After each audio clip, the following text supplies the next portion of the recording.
একটা মোমবাতি, celebration chocolate, আর হচ্ছে দেখো একটা কেক। তো বুঝতেই পারছো কারো বার্থডের কথা বলছি আমি। তো হ্যাঁ, এটা হচ্ছে আমার কুটু বাবার বার্থডে।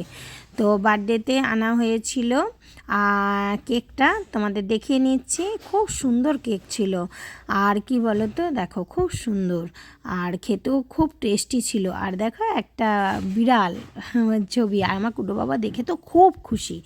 তো সেরকম নিজেরাই করা হয়েছে, নিজেরাই এখানে, কেননা সামনের বছর ওর 5 বছর হবে, তো তখন বড় করে করা হবে বলে তার জন্য যে নিজেরাই। আর দেখো কেকটা বাবা নিজে একাই কাটছে, কাটার আগে একবার খাওয়া হয়ে গেছে, খাওয়ার পর এবার কাটছে কেক, দেখছো?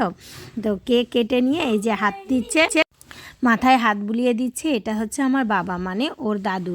তো দেখো এবার কেকটা ওই যে নিজেই বলছে আমি একাই খেতে পারবো, ছাড়ো। তো বাবা ঠিক করে দিচ্ছিল যে ওখান থেকে না কেটে সেটা হবে না, ও নিজেই খেয়ে নেবে। আর ওর মা বানিয়ে নিয়েছে এখানে পায়েস। তো কেকটা খাওয়ানোর সময় তখন বলছে যে দাদুকে একটু খাওয়া। তো দেখো দেবে, ও দাদুকে দিতে যাবে, দিতে গিয়ে কী করবে, নিজে খেয়ে নেবে, সেটাও দেবে না, নিজে একাই কেটে বলছে আমি একাই কেটে দেবো, দেখছো? তো কেকটা পেয়ে তো মানে মনে হচ্ছে যে দেখো ওখান থেকে নেবে, কিন্তু মনে হচ্ছে কত খুশি, দেবে, দিতে গিয়েও দেখছো দেবে না, কিন্তু ও নিজেই খেয়ে নিল, এতটা বদমাশ। আর ওর মা একটু পায়েস খাইয়ে দেবে ওকে, আর একটু কেক খাইয়ে দেবে, একটু আশীর্বাদ করে দেবে। আর এখানে আমার বাবা এসে একটু খাইয়ে দিল পায়েস ওকে, আর একটু আশীর্বাদ করে দিল, ব্যাস। আর ও তো কোনো দিকে তাকানো নেই, মানে কেকটা খেতে ব্যস্ত। এবার দাদুকে বলছে দাদু তুমি একটু খাও।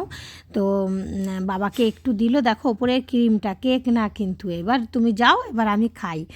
তো শুধু ক্রিমগুলো খাচ্ছে।